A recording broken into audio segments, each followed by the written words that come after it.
ولا بتتريقش انا كعبوره ينزل كده انا طب يلا وريني. هو ينزل كده عادي عشان بطي واحده شمال واحده ايه تعال سنيني يا ابن الله مشيت البطاريق. منزلني الساعه 7 عشان تشربني ايه؟ شاولة كرك ولا كرك؟ انا مش عارفه بصراحه. كرك. وهل ده تبع اخواتنا المغاربه ولا الخليجيين؟ تقريبا خليجي صح؟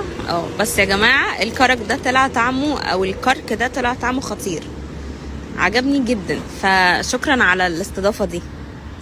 خليكي كل حاجه بتجربيها معايا انا الاول. حلو جميل قوي والله. طعم الحبهان فيه بيرفكت بجد. عمري ما كنت اتوقع ان انا اشرب مشروب ويكون فيه حبهان. دايما انا صح، دايما انا اللي بجيب الريفيوهات والبتاع والتجارب. المره دي انت اول مره تجيبني تاني. بس المهم نرجع للنقطه تاني.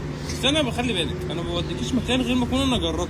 ايوه صح. يعني اجي اقول لك حلو عشان طب انا هجربه مع مين؟ ما انت ساعات بتجرب مع اصحابك، انا ماليش يعني حد غيرك انت واخواتي اجرب معاهم، فباخدكم ونروح سوا نجرب.